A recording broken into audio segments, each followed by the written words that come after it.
Vous êtes encore en compagnie du service français de Radio Taïwan International. Soyez les bienvenus si vous nous rejoignez. C'est François-Xavier Boulet pour vous présenter le décryptage de la rédaction.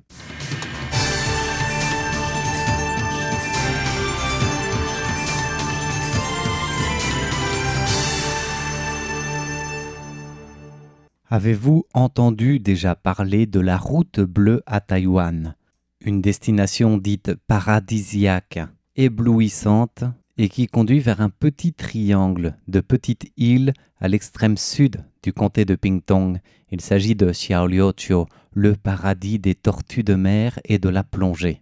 Et si nous en parlons aujourd'hui dans le décryptage, c'est que les autorités touristiques taïwanaises viennent de lancer la formule d'écotourisme de la route bleue avec de nouvelles destinations, ou plutôt de nouveaux moyens d'accès. En réalité, celle qui était anciennement appelée la petite île Lamay, donc le Xiaoliuqiu, appartient à Liuqiu dans le comté de Pingtung. Elle n'est qu'à 8000 nautiques de l'embouchure des rivières Kaoping et Tongkang.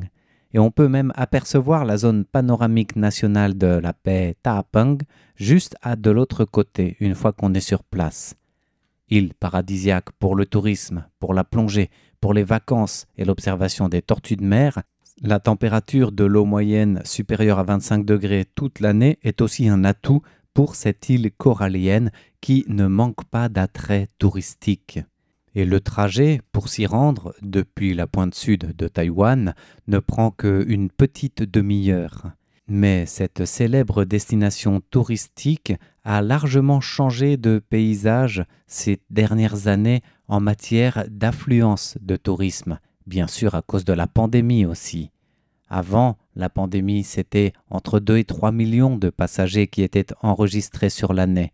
Durant la pandémie, il y a eu aussi 2,5 millions de passagers, mais non plus tant des touristes étrangers que les habitants locaux, puisque Taïwan n'était pas confiné strictement parlant, et après la relevée des restrictions sanitaires et les déplacements plus faciles, le nombre est repassé à plus de 3 millions de passagers vers Xiaoliuqiu. Et face à cette affluence, la ligne ordinaire Tongliu qui relie Tongkang au port Paisha au nord de Xiaoliuqiu ne suffit plus à la demande, sans parler de la petite île qui est très congestionnée. Et c'est dans ce cadre de la route bleue paradisiaque que les autorités touristiques ont choisi d'inaugurer, depuis l'année dernière déjà, un autre moyen d'accès, donc une ligne qui relie le port de pêche Yanpu, au nord de Tongkang, et le tout premier parc à thème du réseau de la route bleue appelé Taiwan Hai, avec un jeu de mots Hai signifiant salut en anglais et signifiant mer en chinois. Et il a ouvert une nouvelle ligne maritime Yanliu au port de Tafu, un grand centre d'information touristique qui a été bâti et a même remporté la médaille d'argent du Concept Design Award Muse 2024, décerné par l'association internationale IAA. Et pour aller encore plus loin, le Bureau du tourisme, par la voix de son directeur Cho Yong-hui, ont annoncé la 3e ligne Pongliu, suspendue pendant le Covid, qui reprend du service dès cet été, avec l'idée, nous le disions dans l'introduction, de former un petit triangle d'îles paradisiaques propices à l'écotourisme insulaire. Maintenant, face à la surfréquentation touristique, il est aussi nécessaire de protéger les ressources écologiques sur place et de développer un écotourisme responsable. D'ailleurs, en plus de développer cette route bleue pour répartir les visiteurs, l'Office de tourisme de la baie Tapeng, en partenariat avec les autorités du comté de Pingtung, ont établi plusieurs zones paysagères et centres touristiques à très diversifiés. Liao Chufeng, qui est agent au département du tourisme de la baie Tapeng, a plus de 20 ans d'expérience dans le domaine et il a vu Xiaoliuqiu radicalement changer de physiologie. Autrefois, l'île était célèbre pour ce qu'on appelle ses 3 abondances. Ses temples, les directeurs d'école et les capitaines de bateaux. Ici, on répétait que celui qui ne fait pas d'études devient capitaine et que celui qui veut une vie moins dure devient directeur d'école. Et comme la pêche dépend beaucoup de la foi dans des divinités comme le roi céleste ou la déesse de la mer Matsu, il y a énormément de temples. Mais aujourd'hui, les trois abondances de notre île ont changé. Ce sont désormais les touristes, les tortues et encore les tortues. Nos amis disent souvent en venant ici qu'il y a bien plus de tortues que de chiens errants à Xiaoluqiu et qu'il est en fait plus facile de voir des tortues lors d'une plongée que l'inverse. Une transformation de l'île comme si l'humain venait réécrire l'histoire de cette île corallienne. Un changement positif mais qui demande aussi l'engagement de tous et de nombreux efforts des locaux, à l'image de Xu Po-han, natif de Xiaoluqiu et engagé dans les équipes de bénévoles pour transformer le destin de son île. Quand j'étais petit, nos excursions de plongée revenaient à nager au milieu des ordures dans la mer. Nous y étions habitués et cela ne nous choquait pas vraiment. Mais tout a changé lorsque nous avons vu une tortue tuée à cause d'un filet de pêche à la dérive.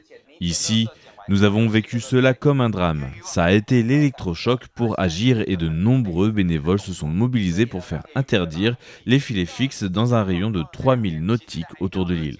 Avant cette interdiction, on avait beau ramasser les déchets, d'autres réapparaissaient aussitôt. Les filets à la dérive s'enroulent autour des coraux, ce qui est compliqué à gérer pour les pêcheurs qui préfèrent les abandonner sur place. Mais depuis que nous avons lutté pour obtenir l'interdiction de filets aux abords de l'île, il y a beaucoup moins de déchets en mer. Pour Xu Po-han, cette mission de nettoyage des fonds marins depuis 16 ans est un succès, même s'il reste encore du travail à faire. Elle se concentre surtout dans les zones de 5 à 10 mètres de profondeur, là où les gens plongent le plus pour observer les tortues. Au total, plus de 500 plongées ont été réalisées à bord de sa vieille barque pour prendre part à ce travail colossal, protéger l'écosystème, refaire revivre les coraux et revenir les tortues de mer. Car il faut savoir qu'à Xiaoluqiu, c'est le lieu qui enregistre la plus grande concentration de tortues de mer au monde.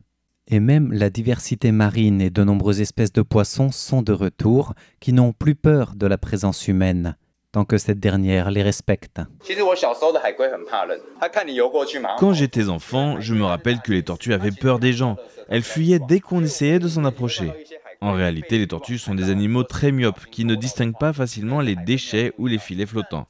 Cela représente un danger réel pour elles. On observait d'ailleurs régulièrement des tortues se retrouver coincées et enchevêtrées dans des mailles de filets ou d'autres déchets. Heureusement, aujourd'hui, ce type d'ordure a largement diminué.